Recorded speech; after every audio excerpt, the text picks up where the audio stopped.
Palabras de alegría y esperanza. Es la fiesta del bautismo del Señor. El Evangelio de Mateo 3, 13, 17. Y el comentario es del padre Fernando Armelini. Un buen domingo para todos.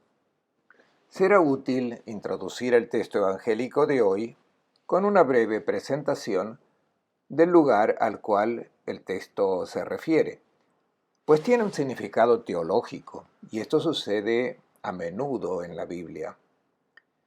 La tradición coloca el bautismo de Jesús en Betabara, ahí lo vienen indicado en el mapa. Se encuentra a 9 kilómetros al norte de la orilla del Mar Muerto, hoy en la actualidad territorio de Jordania. El río Jordán se cita 179 veces en la Biblia, por tanto, tiene una importancia grande. Pero no se trata de una importancia económica. A lo largo de la ribera de este río no ha surgido ninguna ciudad grande. Es la diferencia con los grandes ríos admirados por los israelitas, el Nilo en Egipto y el Tigris y el Éufrates en Mesopotamia. A lo largo de estos grandes ríos habían nacido importantes imperios. El río Jordán no tenía ninguna importancia de este tipo. ¿Qué significaba el río Jordán en la Biblia?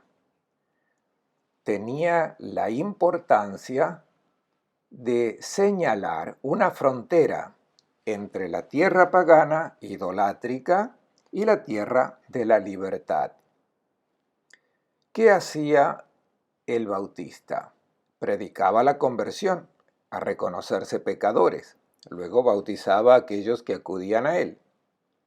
Los hebreos, especialmente las personas más observantes de las tradiciones, como los monjes del Qumran o los fariseos, tenían muchas inmersiones en el agua para purificarse. Los arqueólogos han encontrado estos pozos. Basta pensar que junto al templo de Jerusalén existían al menos unos 100. Pero el rito del bautismo era una inmersión muy particular.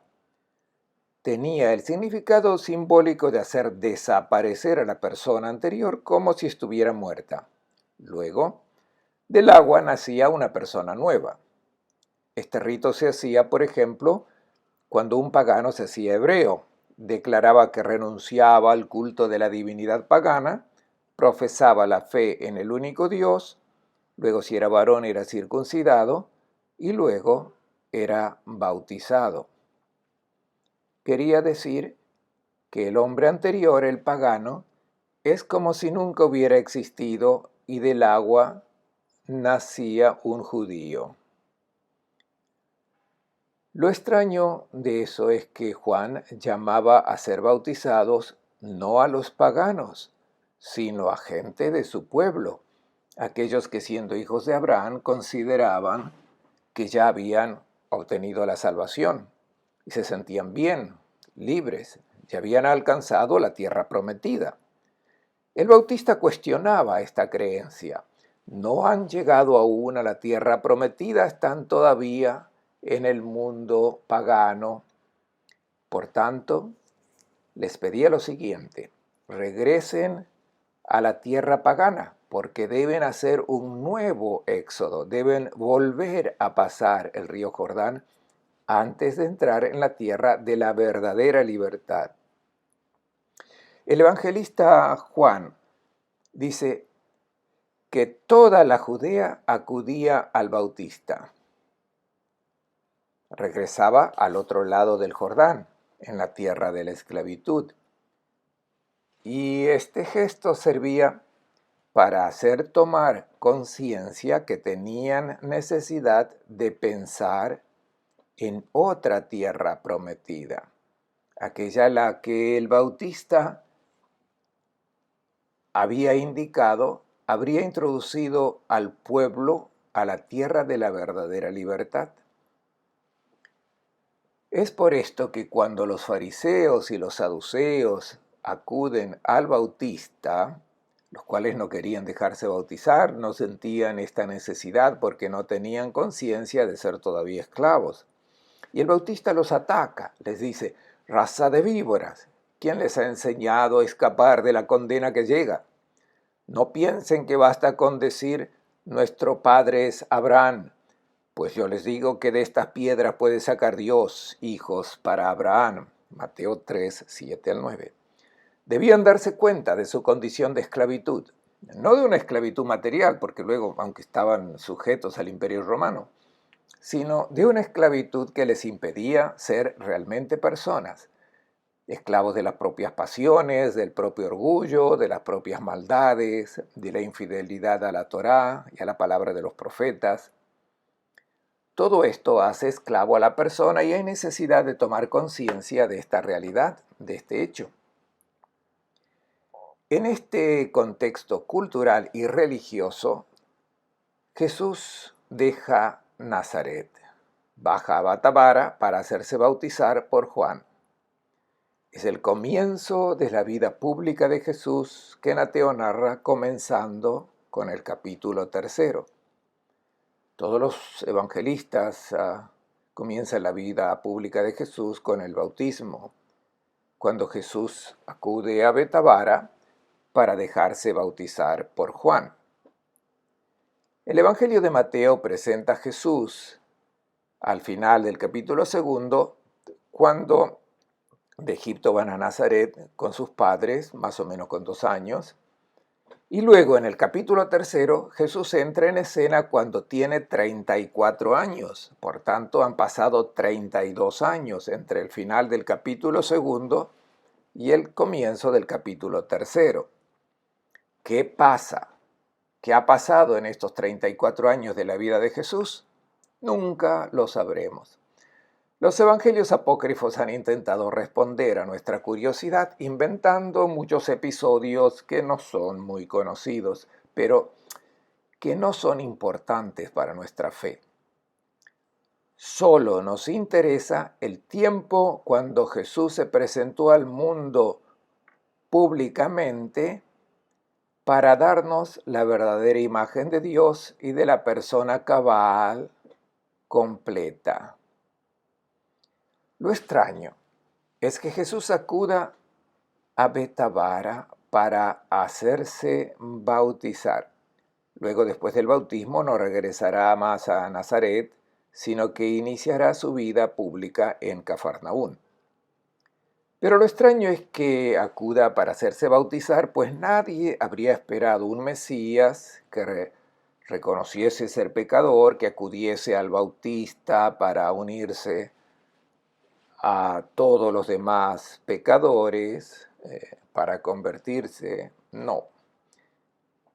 El Mesías no debería cumplir este rito, este gesto. De hecho, trajo problemas a los primeros cristianos el que Jesús se haya hecho bautizar junto con los pecadores, ya que él no era pecador. Escuchemos lo que aconteció. Jesús fue desde Galilea al Jordán y se presentó a Juan para que lo bautizara. Juan se resistía diciendo: «¿Soy yo quien necesito que tú me bautices y tú acudes a mí?» Jesús le respondió: «Ahora haz lo que te digo, pues de este modo conviene que realicemos la justicia plena». Ante esto Juan aceptó. La iglesia ortodoxa que ven a mi espalda indica el lugar preciso donde se encontraba el Bautista y donde Jesús acudió para hacerse bautizar. Se encuentra en la parte oriental del río Jordán. Ese mismo río que luego debía ser atravesado para comenzar el nuevo éxodo con Jesús, que debía guiar a este pueblo hacia la tierra de la verdadera libertad. El lugar se llamaba Betabara. Esta palabra hebrea viene de Beth, la casa, y Abar, que significa atravesar. Es el lugar del vado, el lugar donde el pueblo de Israel, que venía de la tierra de la esclavitud de Egipto, había atravesado el desierto y había pasado el río Jordán, especialmente aquí en Betabara, y había entrado en la tierra prometida. Ahora había un contraéxodo pedido por el Bautista y luego el verdadero éxodo que debe llevar al reino de Dios. ¿Qué hace el Bautista cuando Jesús llega para hacerse bautizar? ¿Se lo quiere impedir? ¿Por qué? Es como si el Bautista le dijese a Jesús: tú, Jesús, estás fuera de lugar. No entiendo qué es lo que viniste a hacer. Y de hecho el Bautista no podía comprender la opción hecha por Jesús, pues no correspondía a la idea que el Bautista tenía en mente sobre el Mesías. Un Mesías que al ser justo no podía mezclarse con los pecadores. Y poco tiempo después el Bautista entrará en crisis, pues tenía la imagen de un Dios, de un Mesías enviado por Dios, que se asemejara al Señor, por tanto, que estuviese lejos de los pecadores, de los leprosos. Pero el Dios presentado en el rostro de Jesús es completamente diferente. Jesús estará con los pecadores, con los que se han equivocado en la vida, con los publicanos. Según el criterio y las expectativas del Bautista, Jesús comienza mal. Por eso quería impedírselo. Este gesto del Bautista es similar a lo que hace Pedro un poco más adelante en el Evangelio. Pedro querrá impedirle a Jesús recorrer un cierto camino que no entra en sus criterios mesiánicos. Y aquí el Bautista se comporta como luego se comportará Pedro. Y Jesús llamará Satanás a Pedro. Ustedes se oponen al camino que yo debo recorrer. El Bautista hace exactamente el mismo gesto que Pedro. Quiere impedirle a Jesús porque no entiende lo que Jesús está haciendo. En algunas traducciones el texto original no ha sido bien traducido porque Jesús dice: haz lo que te digo, y cuando el Bautista acepta bautizar a Jesús, el texto dice: ante esto Juan aceptó, afiesin en griego,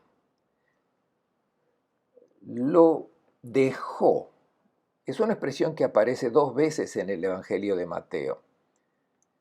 Una vez aquí, cuando el Bautista lo dejó, y luego después de la tercera tentación, cuando Satanás lo dejó.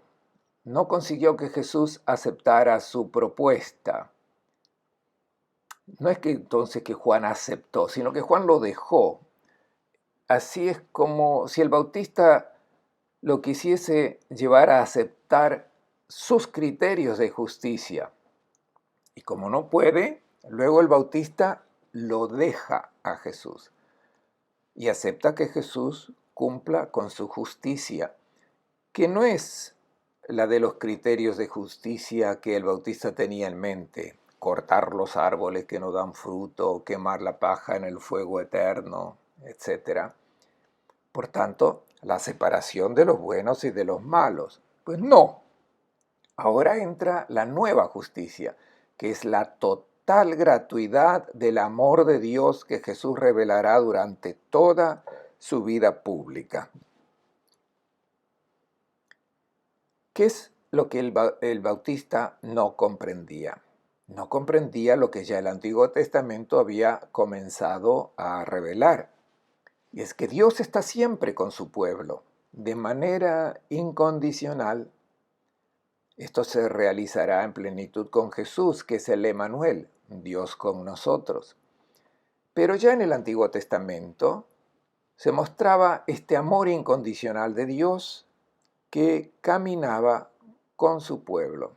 Recordemos la columna de nube y de fuego que acompañaba a Israel en el camino del desierto. Luego el arca de la alianza colocada en una tienda. Y esta tienda estaba junto a las tiendas del pueblo de Israel durante el camino. Luego el templo de Jerusalén, que indicaba precisamente la presencia de Dios en medio de Israel.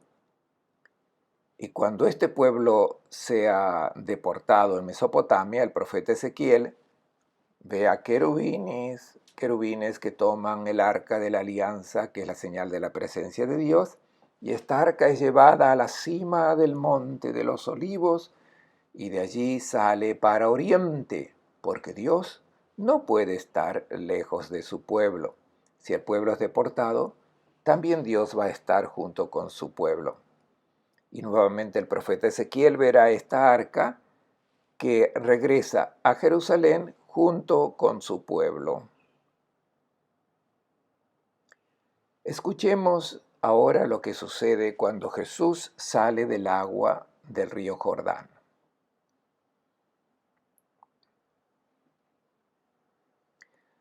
Después de ser bautizado, Jesús salió del agua y en ese momento se abrió el cielo y vio al Espíritu de Dios que bajaba como una paloma y se posaba sobre él. Se oyó una voz del cielo que decía: «Este es mi Hijo querido, mi predilecto».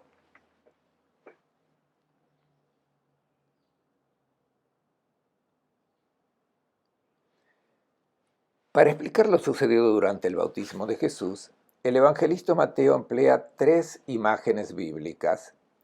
La primera: se abrió el cielo. Los rabinos sostenían que los cielos eran 7 y sobre el séptimo cielo estaba el trono de Dios. Y entre un cielo y otro eran necesarios 500 años de camino. ¿Qué había acontecido?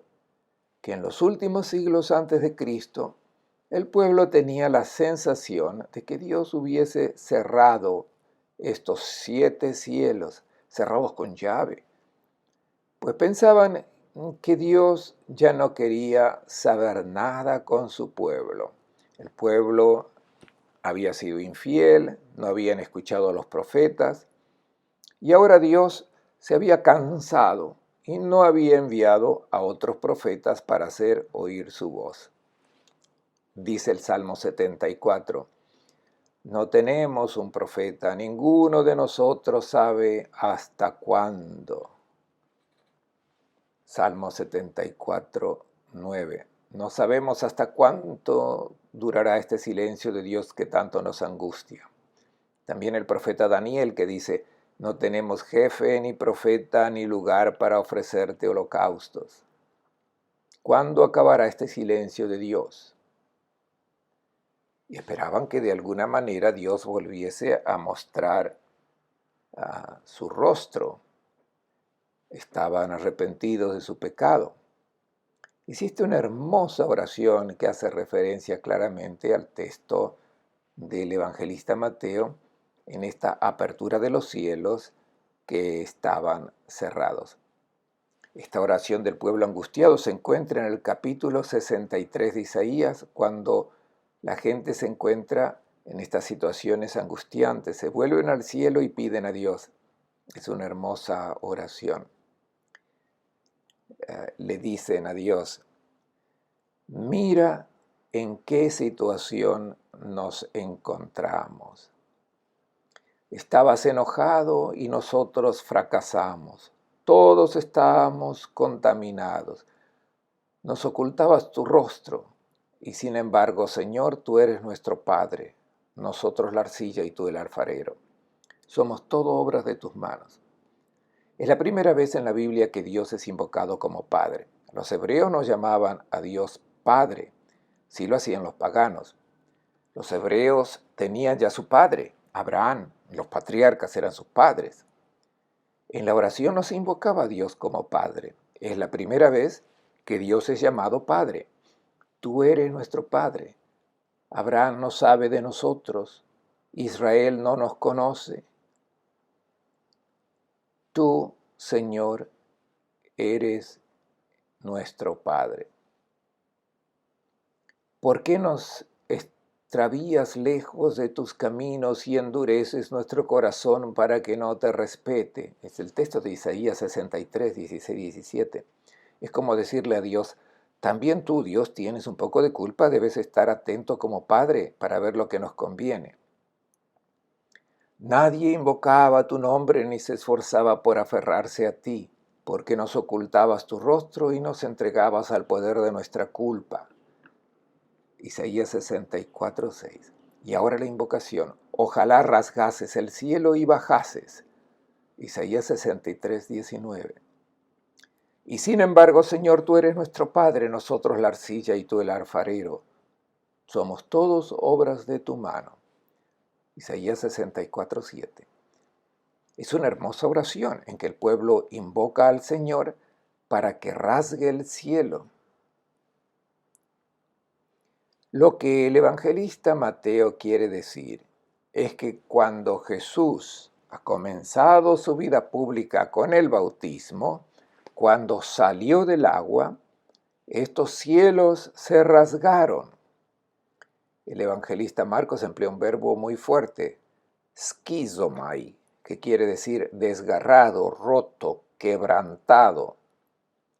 No se pueden volver a cerrar, permanecerán siempre abiertos. Es una comparación muy buena porque desde que el Hijo de Dios se hizo uno de nosotros, los cielos no pueden volver a cerrarse, pues en ese caso su Hijo permanecería fuera.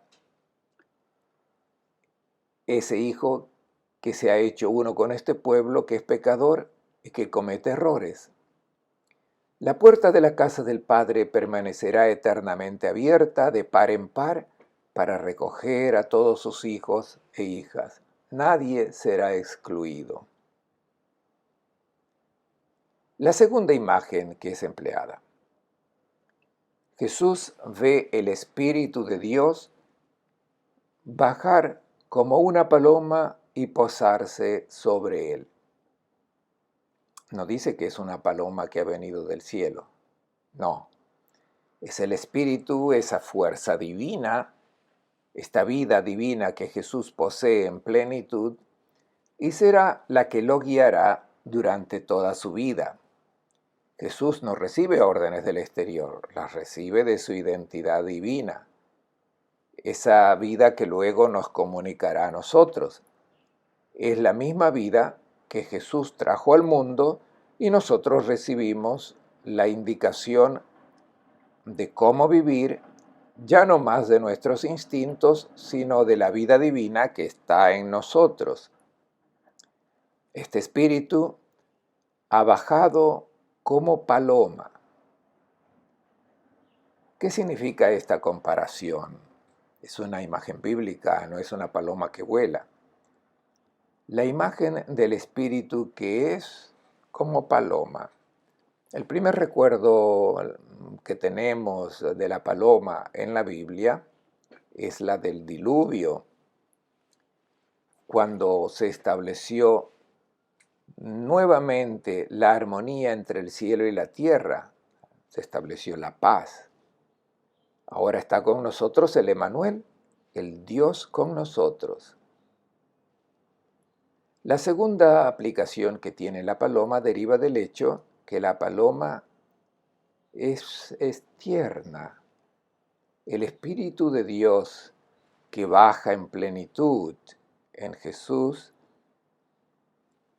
es como la paloma, es tierno. Recordamos que del cielo Dios lanzaba fuego, tiraba flechas para derrotar a los enemigos en el Antiguo Testamento. E incluso el Bautista tenía esta imagen de Dios, del Dios que viene para cortar los árboles que no dan fruto y hacerlos pedazos. No, el Espíritu se manifiesta en Jesús con ternura, con dulcedumbre, con amor. No cortará la caña inclinada, no apagará el pabilo que aún humea. Será siempre tierno con la gente. Distinguirá siempre muy bien entre el error y el que comete el error. Quien comete un error será siempre amado perdidamente por Dios. Este es el amor incondicional revelado por el Espíritu, que anima a Jesús como paloma. También la paloma es el símbolo de la pertenencia al propio nido. La paloma regresa siempre a su nido. Y el Espíritu desciende sobre Jesús porque ese es el nido que ha acogido en plenitud al Espíritu, la vida divina. La tercera imagen bíblica es la voz del cielo que dice: este es mi Hijo querido, mi predilecto. ¿Qué es esta voz del cielo? Es una imagen muy común, empleada en tiempos de Jesús. Todos comprendían el significado. No es una voz material, es una expresión que se empleaba frecuentemente en la literatura y empleada cuando se quiere atribuir a Dios una afirmación. En nuestro ejemplo, para definir el nombre de Dios, en nombre de Dios, la identidad de Jesús. ¿Qué dice esta voz? Tú eres mi Hijo. La referencia es al Salmo 2. Hijo.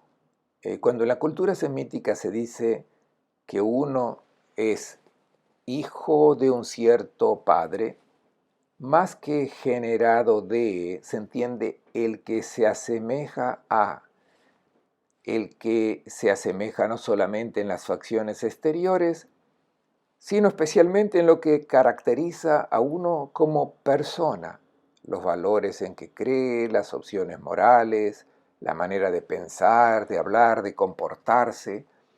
Se asemeja al Padre, por tanto es hijo. Si la voz del cielo dice, este es mi Hijo, quiere decir, obsérvenlo a Él, porque cuando lo ven a Él, me ven a mí. Es mi Hijo en quien me reconozco. Estamos al comienzo del Evangelio de Mateo, y este año observaremos a este Jesús que se hace ver. Cuando nosotros lo veamos, sabremos que estamos viendo al Padre del cielo, a quien se asemeja perfectamente Jesús.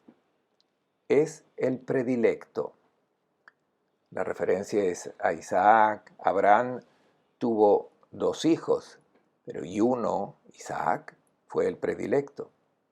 Y Jesús es presentado como el que está plenamente involucrado en el amor del Padre. En ti me complazco. Aquí la referencia es al siervo del Señor, tal como se presenta en el capítulo 42 del profeta Isaías, cuando Dios llama a este siervo y Dios dice, en ti me complazco. Quiere decir que el Padre del cielo se reconoce en Jesús. Esta es la invitación durante este año a que cuando escuchemos a Jesús y veamos lo que hace, debemos tener presente este complacer del Padre, porque es la invitación a asemejarnos a este Jesús para sentir también nosotros que el Padre del cielo se complace con nosotros. Les deseo a todos un buen domingo y una buena semana.